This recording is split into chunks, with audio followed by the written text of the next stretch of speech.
बिस्मिल्लाहिर्रहमानिर्रहीम। गुज़श्ता क्लिप में आपके सामने ये बात आई थी कि मिर्ज़ा जेहलमी ने ये झूठ बोला है कि हम पर नबी पाक सल्लल्लाहु अलैहि वसल्लम और सहाबा रज़ी अल्लाह तआला अन्हुम से भी ज़्यादा मुश्किल वक्त आया हुआ है। जब मिर्ज़ा जेहलमी से इसके मुतल्लिक़ सवाल किया गया तो बजाय रुजू करने के, तौबा करने के, माज़रत करने के, मिर्ज़े ने इस झूठ को छुपाने के लिए कई और झूठ बोल दिए। यहाँ पे मैं एक ज़िम्नन बात कर दूं, मैंने 2-3 दफा अपनी वीडियोस में ये बात की है जिसे आउट ऑफ कॉन्टेक्स्ट बात लोग कोट कर रहे हैं। यहाँ भी मिर्ज़ा झूठ बोल रहा है, सियाको सबाक से हटाकर इसकी बात बिल्कुल नहीं पेश की गई। हमने पिछले क्लिप में इसकी वीडियो का पूरा हवाला और पूरा वक्त बताया था, आप ख़ुद इसके चैनल पर जाकर सुन सकते हैं कि रियली भाई ने कहा कि हमें और हमारे स्टूडेंट को नबी इस्लाम उनके साथियों से ज़्यादा तकलीफ उठानी पड़ रही है। नाउज़ुबिल्लाह, ये तो मैंने बात ही नहीं की थी। मिर्ज़ा जी क्यों झूठ बोलते हो? ये बात आपने की थी, हम दोबारा आपको सुना देते हैं। नबी इस्लाम के ज़माने से ज़्यादा सख्त वक्त है हम पर। नबी इस्लाम जब मक्के में थे, आपके मुखालफीन कौन थे? काफिर।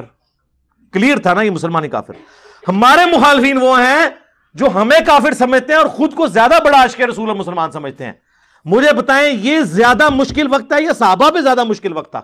जी नाजरीन, आपने सुन लिया। पब्लिक सेशन नंबर 28 में 2 घंटे 10 मिनट के बाद इसने ये बात की है कि हम पर नबी पाक सल्लल्लाहु अलैहि वसल्लम और सहाबा रज़ी अल्लाह तआला अन्हुम से भी ज़्यादा मुश्किल वक्त आया हुआ है। अब मिर्ज़ा कहते हैं मैंने ये बात की नहीं थी, ये मिर्ज़े का झूठ है। मैंने ये कहा था, पहली तो बात है नबी इस्लाम का तो जिक्र हुआ ही नहीं था। ये मिर्ज़े ने तीसरा झूठ बोल दिया, कहते हैं नबी अलैहिस्सलाम का जिक्र ही नहीं हुआ था। हालांकि आप दोबारा इसकी वो पब्लिक सेशन नंबर 28 वाली बात सुने, उसमें नबी पाक सल्लल्लाहु अलैहि वसल्लम का वाज़े तौर पर नाम लेता है, जिक्र करता है। मैंने ये कहा था कि हमारे स्टूडेंट्स को बाज एतबार से सहाबा इकराम अलैहिम रिदवान से ज्यादा तकलीफ उठानी पड़ रही है, बाज एतबार से। ये जरा आप नोट कीजिएगा। ये मिर्ज़े ने चौथा झूठ बोल दिया, कहते हैं मैंने कहा था बाज़ एतबार से। हालांकि हम मिर्ज़े की गुफ्तगू पब्लिक सेशन नंबर 28 से सुना चुके हैं, उसमें ये अल्फाज हैं ही नहीं सिरे से। फिर मिर्ज़े ने ये नहीं कहा कि मेरी मुराद ये थी कि बाज़ एतबार से, नहीं। मिर्ज़ा कहते हैं मैंने यही कहा था बाज़ एतबार से। फिर साथ ये भी कहते हैं कि इस बात को नोट कीजिएगा। इसी को कहते हैं चोरी और सीना जोरी। और मैं लॉजिकली कर रहा हूं, अगर किसी को समझ नहीं आई तो जाएं गोरे की अदालत में जाके फैसला करवा लें कि लॉजिकली ये बात दुरुस्त है कि नहीं। अब जेहलमी फ़िरके के लोग इस पर भी कोई आयत पढ़ें या हदीस पढ़ें जिसमें अल्लाह के रसूल सल्लल्लाहु अलैहि वसल्लम ने फरमाया हो कि तुमने फैसला गोरों से कराना है, मुसलमानों से नहीं कराना। बाज़ एतबार से, ओवरऑल नहीं। ओवरऑल तो मैंने तो आगे सहाबा का तारुफ करवाया। जी हमें पता है किस तरह आपने तारुफ करवाया है, सहाबा रज़ी अल्लाह तआला अन्हुम पर झूठे इल्ज़ामात लगाकर। इसी को तारुफ कहते हैं। फिल्मों के हवाले दे देकर, उमर सीरीज़ के हवाले दे देकर, इसी को तारुफ कराना कहते हैं।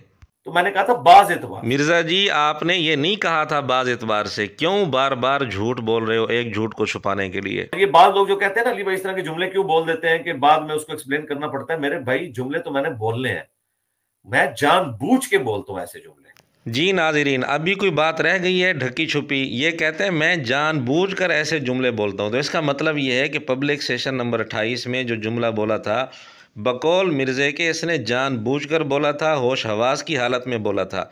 ये नहीं इसने कहा कि मुझसे गलती हो गई थी, मिस्टेक हो गई थी, नहीं, बल्कि कहते हैं मैंने जानबूझकर ये जुमला बोला था। और मिर्ज़े के अंधे मुक़ल्लिद भी इस बात को गौर से सुन लें, जिनको नबी पाक सल्लल्लाहु अलैहि वसल्लम की इज़्ज़त का लिहाज नहीं है, मिर्ज़े की इज़्ज़त का उनको ज़्यादा लिहाज है।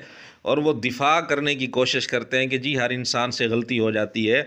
गलती तो हो जाती है, लेकिन वो गलती माने तो सही।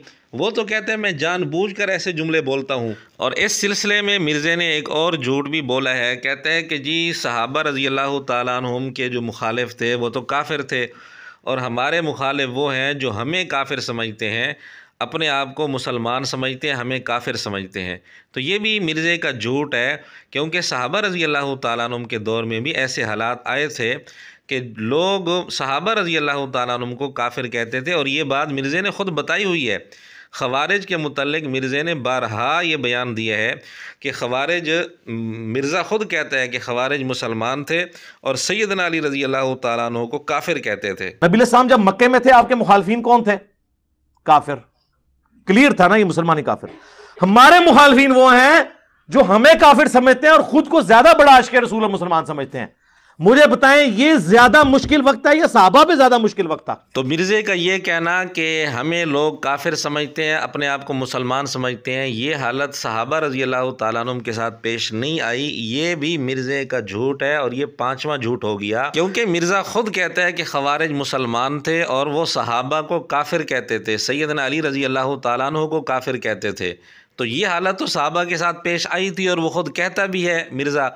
यहाँ कह रहे हैं कि यह हालत सहाबा के साथ पेश नहीं आई थी, तो ये भी मिर्ज़े का झूठ है। इसी तरह अपने इस झूठ को छुपाने के लिए मिर्ज़े ने एक और हरबा भी खेला है। मिर्ज़े ने कहा कि ये जो सेक्स वाली आजमाइश है ना, ये सहाबा पर इतनी नहीं थी जितनी हम पर आई हुई है। सहाबा कराम की तो 4-4 तो बीवियां होती थी, 20-20 लौंडियां होती थी, तो एक ब्याह नहीं होता। 30-30 साल उम्र होगी, बच्चों की शादी नहीं हो रही। सहाबा कराम की 15-15 साल की उम्र में शादी हो जाती थी।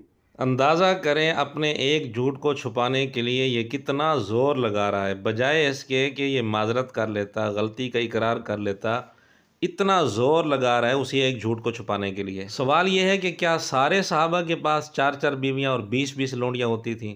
अगर सारे सहाबा के पास होती थी तो साबित करें, नहीं होती थी तो फिर ये बहाना तो नहीं बन सकता। और क्या मिर्ज़े के सारे शागिर्द ऐसे हैं जिनकी 30-30 साल की उम्र हो गई और उनकी अभी तक शादी नहीं हो रही? ये सारी बेमाना गुफ्तगू सिर्फ इसलिए है ताकि अपने झूठ पर पर्दा डाल सके, लेकिन झूठ पर पर्दा नहीं डाला जा सकता। बल्कि हम आपके सामने साबित करते हैं कि खुद मिर्ज़े की शादी 30 साल से पहले हुई थी, जब इसकी उम्र 30 साल से कम थी। 27 साल की उम्र में इसकी शादी हुई थी और वो भी घर वालों ने ज़बरदस्ती कराई थी, ये शादी करने के लिए तैयार नहीं था। ओ यार, 27 साल में तो मेरी शादी हुई है यार, वो भी मेरे काला ने ज़बरदस्ती कराई है।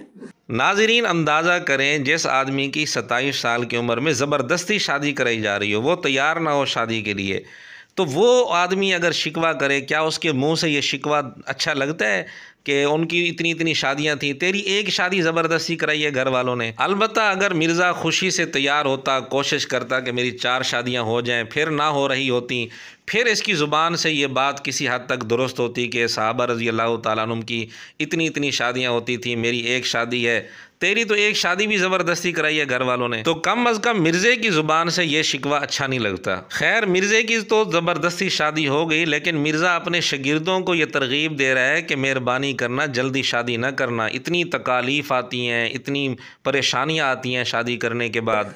लग जाएगा पता एक बार ब्याह हो जाए तो तुसी रोना है। हाँ, और आज के इस मॉडर्न दौर में जब खर्चों की जो सूरत हाल है, महंगाई की जो सूरत हाल है, और कुंवारे तो अल्लाह का शुक्र अदा करो कि जो एक तकलीफ का समुंदर है वो अभी थमा हुआ है। अंदाज़ा करें कितना ये बेवकूफ़ आदमी है। उधर ये कह रहा है कि शादी के बाद तकालीफ़ का एक समंदर आ जाता है, बड़ी परेशानियां आ जाती हैं, रोना पड़ता है, और जिसकी अभी तक शादी नहीं हुई वो शुक्र अदा करे। उधर ये बातें और उधर ये बात कि जी हम पर आजमाइश ज़्यादा आई हुई है क्योंकि हमारी ज़्यादा शादियां नहीं हैं, हमारी एक शादी है वो भी देर से होती है। इन दोनों बातों में कुछ जोड़ बनता है? ज़रा इस बेहयाई के फितने को और सेक्स को कंट्रोल करने के एतबार से देखें तो हमारी जो आजमाइश है ना, इसका 100वां हिस्सा भी सहाबा को नहीं गुजरना पड़ा, बल्कि उनके लिए तो बड़ी आसानी थी। लॉजिकली ले जाएं गोरे की अदालत में, टाइम क़यामत तक जे साबित करो। असल में अंदर की बात यह है कि अकीदा तौहीद के बाद मिर्ज़े को सबसे ज़्यादा जो चीज़ पसंद है ना, वो है सेक्स डिसिप्लिन। यानी ना अकीदा रिसालत, ना अकीदा आखरत, ना अकीदा ख़त्म नबूवत, ना कोई और अकीदा। अकीदा तौहीद के बाद इसको सबसे ज़्यादा पसंद सेक्स डिसिप्लिन है। मैं इसीलिए कहता हूं मुझे इस्लाम की जो सबसे पसंदीदा चीज़ है ना, अकीदा तौहीद के बाद अकीदा तौहीद सबसे पसंदीदा है, इसलिए कि जब आप एक खुदा के हो जाते हैं ना, फिर आप दुनिया में किसी से नहीं डरते। और दूसरी चीज़ सेक्स डिसिप्लिन मुझे इस्लाम का सबसे ज़्यादा पसंद है। चूँकि अकीदा तौहीद के बाद इसको सेक्स डिसिप्लिन बहुत ज़्यादा पसंद है, सबसे ज़्यादा पसंद है, इसलिए यहाँ भी ये सेक्स वाली बात को दरमियान में लेकर आ गया और इसको बहाना बना लिया कि सेक्स वाली आजमाइश में सहाबा हमारा 100वां हिस्सा भी नहीं थे, सहाबा पर ये आजमाइश हमारे मुकाबले में 100वां हिस्सा भी नहीं थी। ये भी मिर्ज़ा जैलमी का झूठ है और ये छठा झूठ है। उसकी वजह यह है कि सहाबा रज़ी अल्लाह तआला अन्हुम का ज़्यादातर वक्त सफ़र पर गुज़रता था, जिहाद के लिए, दीन के लिए, और मिर्ज़ा तो हर वक्त घर बैठा है, हत्ता कि मिर्ज़ा तो फ़र्ज़ नमाज भी कई साल से घर में पढ़ रहा है। और बाकी आम हालत में चूँकि एजेंसीज की तरफ से मुझे पिछले 2 सालों से थ्रेट्स के हवाले से बताया गया था, इसलिए नमाज वगैरह तो मैं पब्लिक प्लेस के ऊपर नहीं पढ़ता हूँ, मजबूरी की वजह से, इसलिए मेरी पब्लिक इंटरेक्शन होती नहीं अब है। जो आदमी घर में रहता हो, नमाजें भी घर में पढ़ता हो, उसके लिए बीवी के साथ ख्वाहिश पूरी करना क्या मुश्किल है? वो तो जिस वक्त चाहे ख्वाहिश अपनी पूरी कर सकते हैं। ये कौन सी आजमाइश है? आजमाइश तो सहाबा के लिए थी जिनका ज़्यादातर वक्त अल्लाह के दीन की खातिर घर से बाहर गुजरता था। मिर्ज़े के लिए तो कोई आजमाइश नहीं, लिहाजा इस बात में भी मिर्ज़ा झूठा है, इसने झूठ बोला है। हाँ, अगर बीवी करीब नहीं आने देती तो वो अलग बात है, लेकिन इसमें सहाबा का क्या कसूर है? बहरहाल खुलासा ये है कि इसने पब्लिक सेशन नंबर 28 में झूठ बोला था कि नौज़ुबिल्लाह नबी पाक सल्लल्लाहु अलैहि वसल्लम से और सहाबा रज़ी अल्लाह तआला अन्हुम से भी ज़्यादा सख्त और मुश्किल वक्त हम पर आया हुआ है। और फिर इस झूठ को छुपाने के लिए इसने 6 झूठ और बोल दिए, जिनकी तफसील हमने आपके सामने पेश कर दी।